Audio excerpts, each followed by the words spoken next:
kenapa saya kuat 3 jam kalau ngaji? Saya ini pecinta umatnya Rasulullah SAW. Umat itu tidak boleh hanya mendengar kata-kata seorang bahak, nggak boleh. Harus mendengar kaifa qala Tubari, wa kaifa qala Al-Baidawi, wa kaifa qala Syafi'i Syafi'i, wa kaifa qala Imam Syafi'i. Saking hormat saya. Cuma saya nyampaikan pancen rileks guyon, karena itu wasiatnya Bapak. Hak kena ngaji guyon. Iku wong bingung kabeh sing ngaji-ngaji. Assalamualaikum warahmatullahi wabarakatuh. Bismillahirrahmanirrahim. Alhamdulillahirabbil alamin. Shalatu wassalamu ala asyrofil mursalin sayyidina Maulana Muhammadin wa ala alihi wa sahbihi ajmain. Amma ba'du. Derenge kula takdim teng para sing rawuh. Dongaaken Sayyid Muhammad Ikhlas, muridé mau cerita sangu mbek rabi. Wis dongano Sayyid Muhammad legowo di murid sing cerita rabi mbek sangu mbek nyindir Gus Raub. Ingkang kula hormati wonten Gus Raub, wonten Habib Husain, Habib Syafi'i Abud, wonten Habib Soleh Al-Kafs, dan ingkang kula hormati. Kula berpikir begini ya. Kula ikrar, kula tak sering bahasa Indonesia mawon. Kula seikrar-ikrarnya yang diceritakan para saksi tadi, murid-murid beliau adalah benar. Sebab itu kula ikut bersaksi yang membela jenengan, sehingga menangi Sayyid Muhammad. Ya ora wajah ganteng kok Sayyid Muhammad. Tapi banggalah nanti mau jenengan mlebu swarga dimodifikasi pun ganteng kowe. Oke, wonten cerita ngeten Habib Husain, wonten orang tanya, Gus kenapa Nabi itu kok ganteng, wali kok ganteng? Sing jawab ya lucu. Kok Nabi mesti mlebu swarga, dadi merubahi akeh-akeh. Dadi mulane sing rapati ganteng kudu ngibadahe sing tenanan, karena mlebono swarga wong ora ganteng butuh ekstra salon malaikat. Niku. Begini Pak Hasan, iki tangga kula sering ngaji teng Bojonegoro, terus piyambake nggih sakjane ra di rival kalian kula. Begini Pak Hasan, tadi kata Mas Lutfi itu pengganti dari nama sinten Syihab. Itu begini, ada cerita, dan ini semua yang tidak menangi Sayyid Muhammad kedah senang, karena hadhil millah atau hadatin ini milik yang menyaksikan Rasulullah SAW, juga yang tidak menyaksikan. Ini pokoknya kalau bela mayoritas, secara pemilu mesti menang kula, karena ini mayoritas. Rasulullah itu begitu mencintai dan begitu rindu sama ikhwani. Mereka kata sahabat, saya ini ikhwanu kayak Rasulullah. Enggak, antum ashabi, kamu itu sahabat saya. Ikhwani adalah man amanabi walam yaroni. Mereka iman sama saya padahal tidak ngerti. Itu hebat luar biasa. Wong tidak ngerti kok iman. Wong ora tau disangoni Sayyid Muhammad kok seneng. Itu hebat. Lah sing biasa disangoni untuk bojo kan seneng wajar. Nggih, setuju ya? Mboten niki kan argumentasi ilmiah. Saya ini lho niki seksine Gus Rob. Saya ini di antara muridnya Mbah Mun yang kompetitor ilmiahnya baik, termasuk kategori A. Kategori A. Masalah ilmiah lho. Nah, masalah budaya kalau biasa. Tapi biasanya saya itu berkah. Nabi itu nggak pernah negur orang yang ibadahnya biasa-biasa saja. Yang ditegur adalah yang ibadahnya berlebihan. Itu Abdullah bin Amr bin As. Ngerti sampai? Yang ditegur sama yang nggak ditegur itu baik mana? Yang nggak ditegur. Nabi itu tidak pernah negur orang yang ngimami pakai kulhu, tapi pakai Baqarah ditegur. Soalnya kalau lagi partai kaum duafa nih, suara sadil bonati, tapi ini hak. Sehingga dalam banyak cerita, dan ini disepakati banyak ulama, Uwais Al-Qarni itu lam yaltaki Rasulullah SAW walam yarohu. Hampir semua riwayat bilang Uwais Al-Qarni itu tidak melihat Rasulullah. Beliau itu sering nangis karena tetangga-tetangganya sudah sowan Rasulullah, dan tentu mereka menjadi sahabat karena sudah sowan Rasulullah. Tapi Uwais Al-Qarni di ibu mokongnya ra karuan, ditinggal lu ra gelem, mokong cerewet ngamuan njuk nglayani Uwais Al-Qarni. Uwais Al-Qarni itu lebih berpegangan konstitusi bahwa birrul walidain terutama ibu itu amru Rasulillah, ummuka. Tapi apa yang terjadi? Uwais Al-Qarni yang tidak pernah sowan Rasulullah digelari khairul qurun Uwais Al-Qarni karena taat ning gone mandate Rasulullah, nggih niku khidmah kalian enten ibu. Padahal boten di zamannya beliau sebetulnya menangi zaman Rasulullah, enggak sowan. Maksud kula Pak Hasan, dadi sing ora roh-roh ya aja terus sampean ngrasa luwih tinggi. Nggih biasa mawon. Kabeh iku sementing ikhlas ridane Allah Subhanahu wa taala. Nah niki terus mboten iki masalah konstitusi, soal masalah al-kutub al-mu'allafah. Saya ini tadi kata Gus Raum, saya itu orang mungkin yang tidak mulazim ke Sayyid Muhammad, tapi kata tadi Mas Lutfi, kalau sanad ke Sayyid Alawi saya tentu lewat Mbah. Mbah Mun itu teman akrabnya bapak saya. Dulu ketika beliau mondok di Mekah itu yang nganter mbah saya, mbah kandung saya, namanya Mbah Sidik. Jadi keluarga saya ya pokoknya muamalah terus musohabah semuanya sama keluarganya Gus Raum itu minal ajdam. Ya sampai kadang beda pilihan presiden, tapi tetap rukun. Karena nganggep itu urusan akidah, ini biasa mawon apa? Biasa. Begini, niki rungokno tenan. Saya entah berapa kali sampai lupa nyetak kitab, tapi bukan nyetak komersial. Saya lagi bukan komersial, jadi ini nggak perlu menyinggung siapapun, nggak komersial. Al-Hajju Fadha'il wa Ahkam itu saya nyetak entah berapa kali. Dan semua yang saya kasih Gus Rob itu mesti terus minta dibacakan. Kenapa? Karena semua fikih di Indonesia itu pasti bilang ar-ramyu itu ba'das zawal. Semua takrib mu'in i'ana semuanya pasti ar-ramyu itu ba'das zawal. Kunna natahayyanu fa idza zalati syamsu romaina. Kita ini nunggu zawalu syamsi baru romaina. Ya ramyu yaumil hadi asyar. Ketika ada peristiwa mu'asim terowongan Mina, karena jutaan orang ke titik yang sama di jam yang sama. Sama lagi jutaan orang ke titik yang sama di jam yang akhirnya Sayyid Muhammad memberanikan diri fatwa secara terbuka bahwa boleh romyu keblas zawal. Mereka mesti komplain, iki kitab apa? Sampai komplain, saya bilang ini yang ngarang putune Kanjeng Nabi. Kabeh bantah. Tak didono takbir dan beliau cara ngendikan masuk akal. Ya ini sering haji napa mari sakniki haji yo wonten sing bisnis bareng wae sing haji lah niki cerita. Sing haji, sing bisnis sing haji tenan pokoke haji. Sebetulnya dalam romyu itu kan boleh nafar awal, berarti selesai tanggal 12 bisa nafar sani sampai tanggal 13. Terus kata Sayyid Muhammad, jika bisa iskotur romyu yauma salisa asar bil kulliyah, bisa menggugurkan romyu tanggal 13 bil kulliyah. Fali ayya juzat takdim min babi aula, apalagi ini sekedar takdimul waktu. Dan beliau bilang di kitab Al-Hajju Fadha'il wa Ahkam, dan tidak yusamma mukhalafatan. Kenapa ada mukhalafah? Itla ilzama fihi bitasrah, karena Rasulullah tidak mengendikan bahwa ini harus begini. Itu hanya fi'lu. Fi'lu bisa ya dulu alal jawaz, bisa alal aulawiyah, nggak ada jaminan kalau itu syarat apa? Sah. Terus akhirnya orang tuh ayam semua, tenang semua. Berdasar fatwa Sayyid Muhammad yang kita sosialisasikan. Saya baca itu berkali-kali. Jadi saya cerita, jadi ini benar-benar cerita naskahnya Sayyid Muhammad. Orang cerita sanggup. Terus kedua, tawaful haid. Saya sering ketemu orang-orang yang nekuni medis. Gus, kalau kita pakai obat itu kadang masalah, ada efek samping gini-gini. Padahal kalau kita nunggu suci kayak cerita Sayyidah Aisyah, Rasulullah itu pimpinan. Mereka pasti ikhlas disuruh nunggu Sayyidah Aisyah sampai suci kemudian tawaf ifadah. Tapi ini kan kita orang kebanyakan. Hotelnya kalau lama-lama ya kita tidak kuat bayar, kena komplain. Pesawatnya juga gitu, kalau lama-lama juga kena komplain, tidak bisa pulang kan. Dan itu kata Sayyid Muhammad sederhana ketika beliau menyarankan tawaful haid itu intikal madhab saja, atau tidak usah intikal. Kalau mendekati waktunya habis langsung tawaf, tapi nunggu waktunya mepet, karena dengan mepet berarti statusnya darurat, tapi statusnya darurat. Terus kata beliau dengan entengnya ngendikan di mana-mana yang namanya wajib atau syarat sah itu ya ma'al kudroh. Ini tidak kudroh berarti syarat itu hilang. Di mana-mana syarat menjadi syarat ya kalau kudroh. Ini tidak kudroh ya berarti syarat itu hilang. Sehingga terus kita nyaman tawaful haid. Itu di kitab Al-Hajju Fadha'il Ahkam. Bisa dicek bahasan halaman 115 itu. Ini bukan cerita Malaysia, cerita tek. Jadi buat ini serius. Karena tadi kan orang-orang bisa guyon cerita nikah, berarti Anda tukang nikah. Nah kalau sekarang guyon karena ilmu, berarti Anda mubarak betul.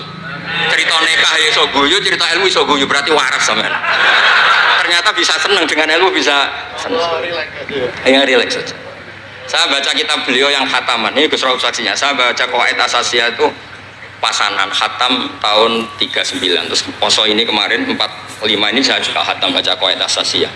Dulu itu karangan Sayyid Alawi namanya Zubdatul Itqan. Di era Said Muhammad disebut Al-Qawaid Al-Asasiyah fi Ulumil Quran. Saya ngajar di Sarang ya kitab itu di pondoknya Gus Zufur. Saya berkali-kali baca kitab itu di Kudus di pondok saya kemarin khatam. Terus kitab beliau yang saya senang sekali diantaranya tentu Mafahim Yajibu Antus Soha. Tadi Mas Lutfi cerita betapa repotnya Said Muhammad ngadepi Wahabi. Tapi di Indonesia saya sering cerita ke mereka, bahkan sebagian yang berfaham itu di kota banyak yang menjadi minna. Saya cerita begini.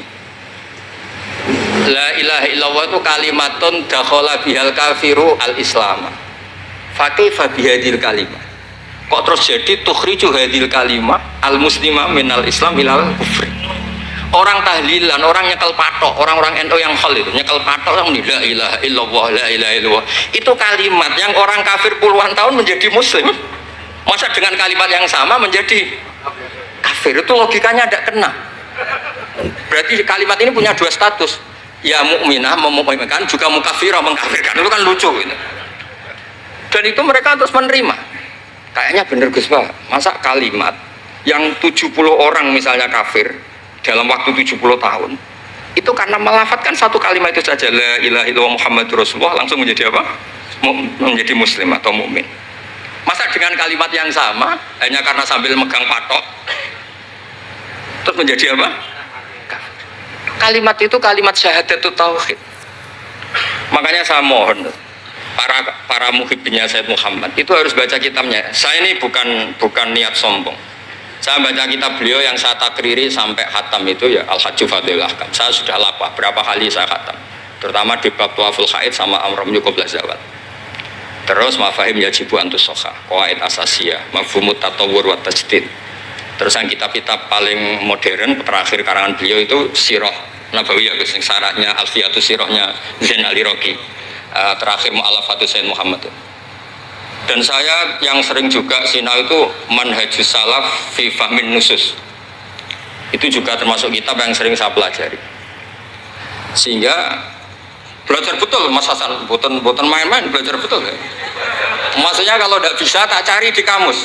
Kalau nggak bisa semua, bukan niat sombong, pakai sarana. Saya ini kan bapak saya itu hafal Quran, buyut-buyut saya ini mungkin termasuk orang yang nekuni Quran. Jadi saya kalau nggak paham, ya Allah kita ibadah pantas. Tiang butuh Quran ini jenengan terus mau cara paham kita ora pantas gitu.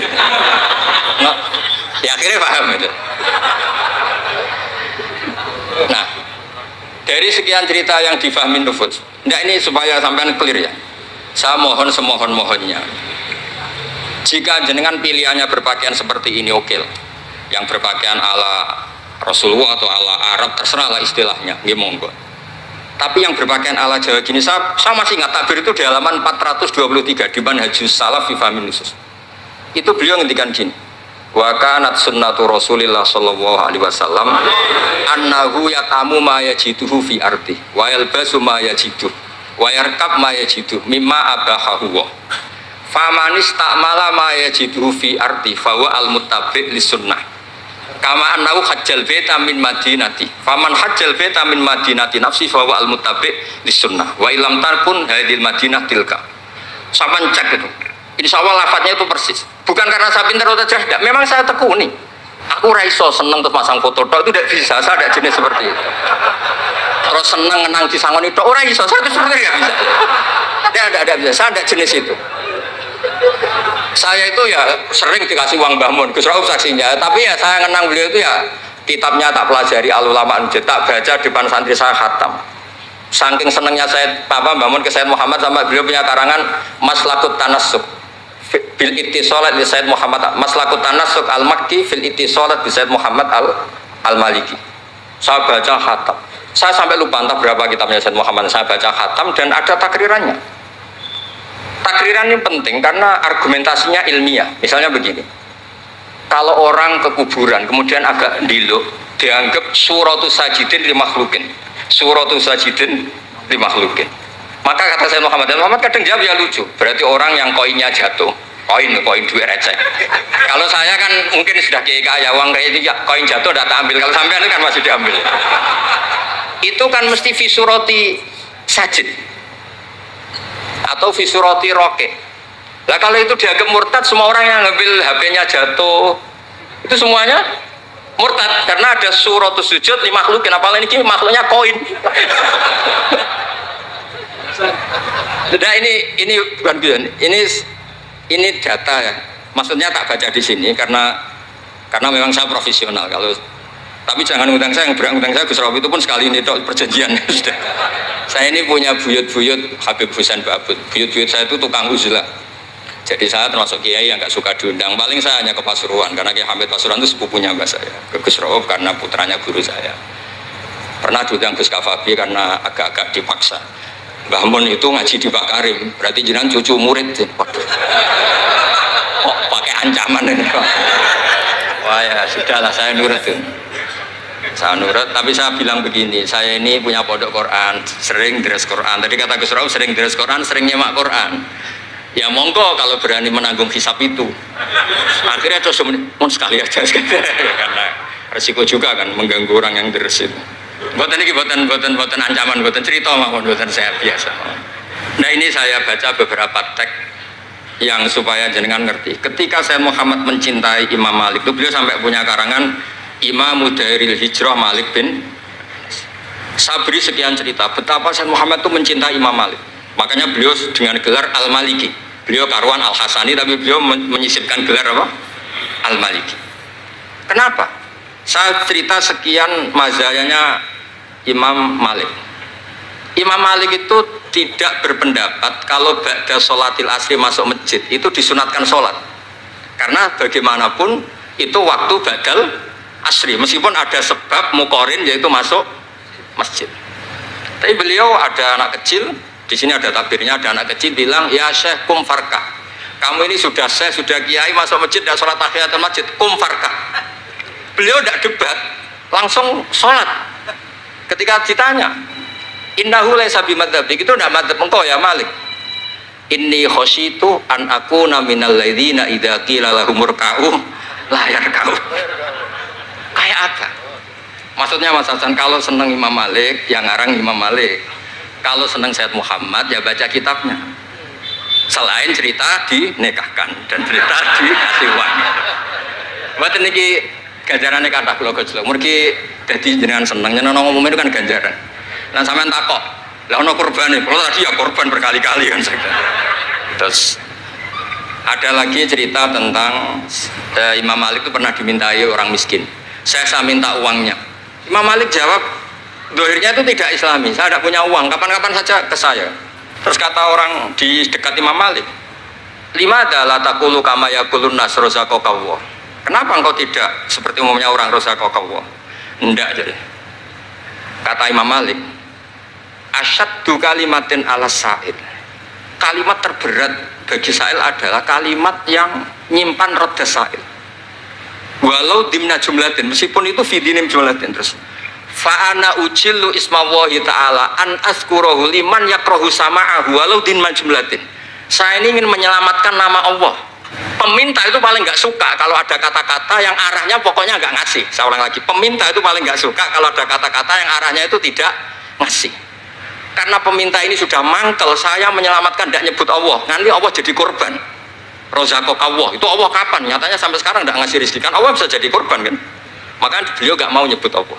Fa'ana ujillu ismallah, saya menghormati nama Allah, jangan sampai saya sebut di depan orang yang sedang nggak suka. Tadi karena ada jawaban yang yufidu raddah. Kenapa yufidu raddah? Yaitu pokoknya tidak ngasih. Kayak apa orang-orang? Saya ulang lagi, jadi ini saya termasuk, insya Allah termasuk kompetitor terbaik, termasuk.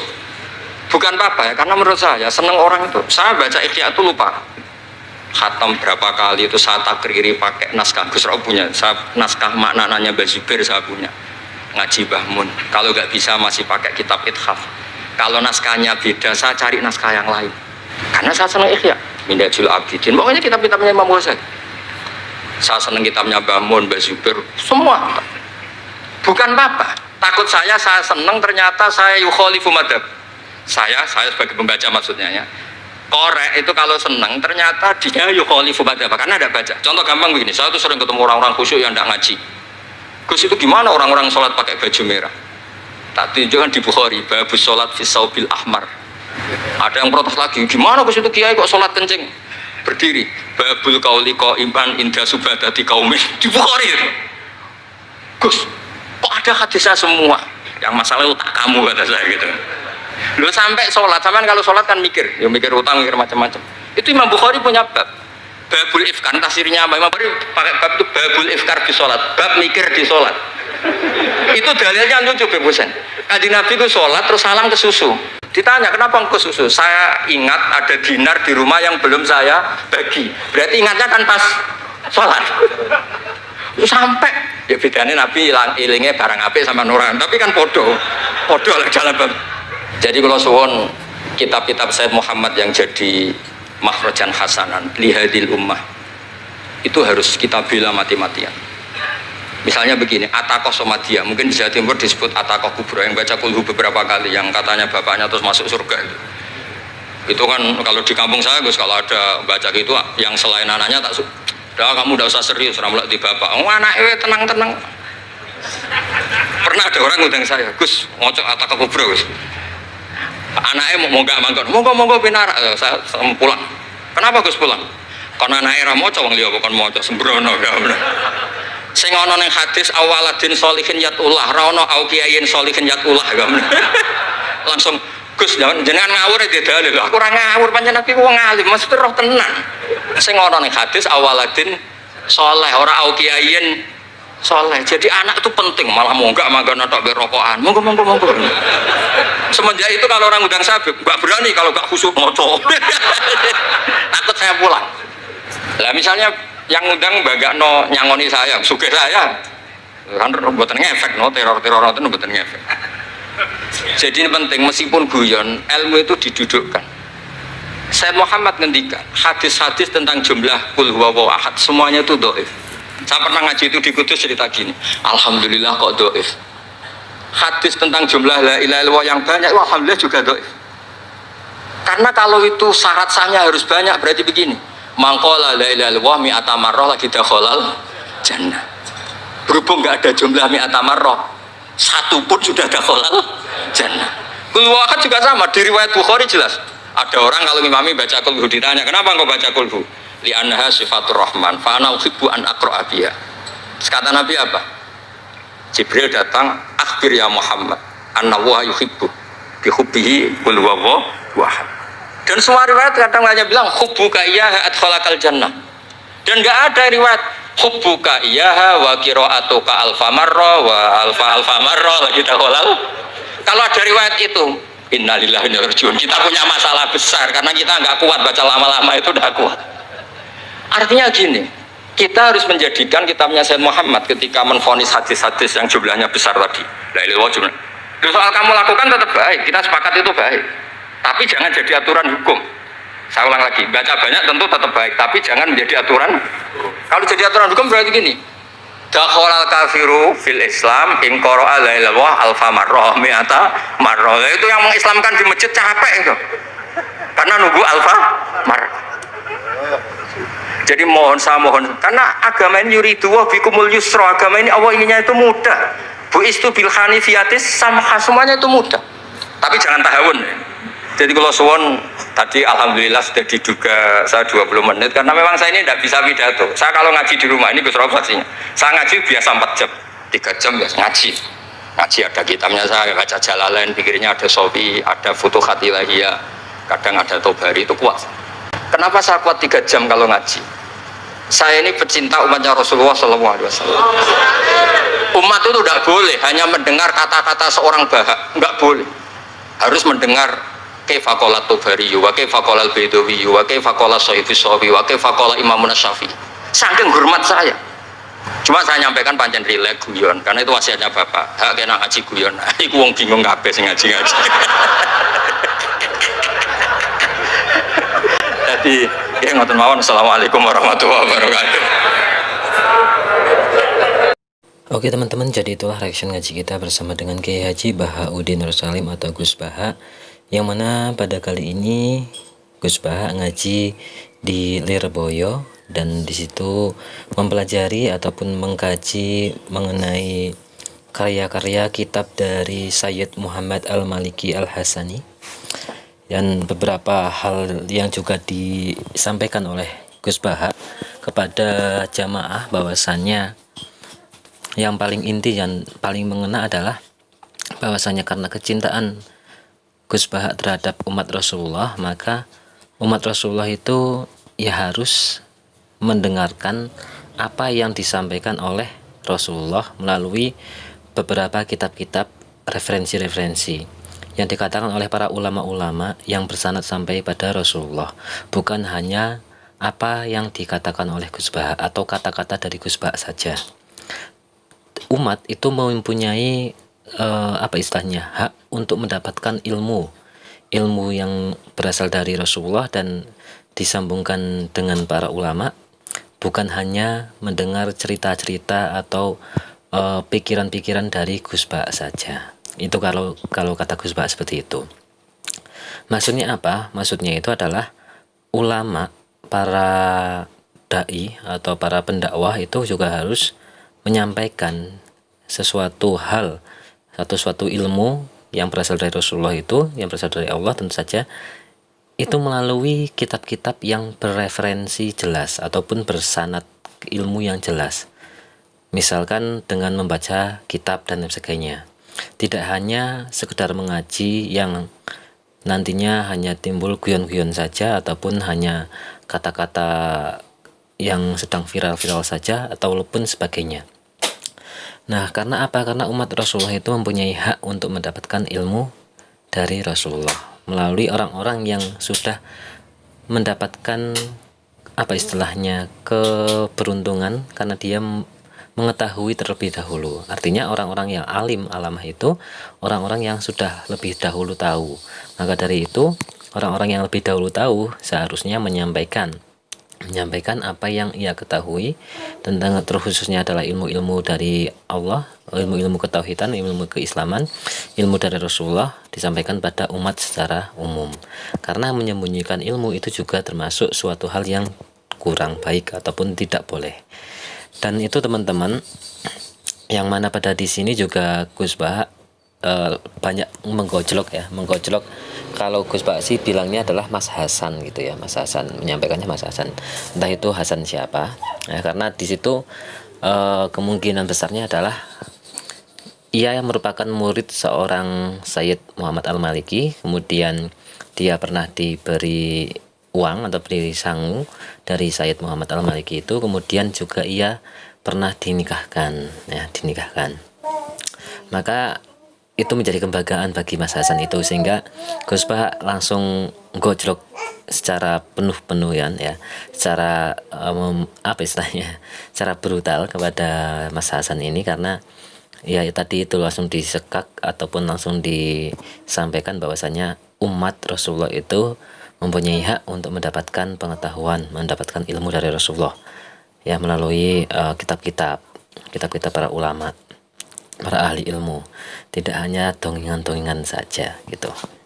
Artinya apa? Ketika mengaji ya harusnya memakai ataupun membaca ataupun membuka kitab-kitab ya, kitab-kitab keilmuan, dan saja sesuai dengan apa yang nantinya sedang dibahas.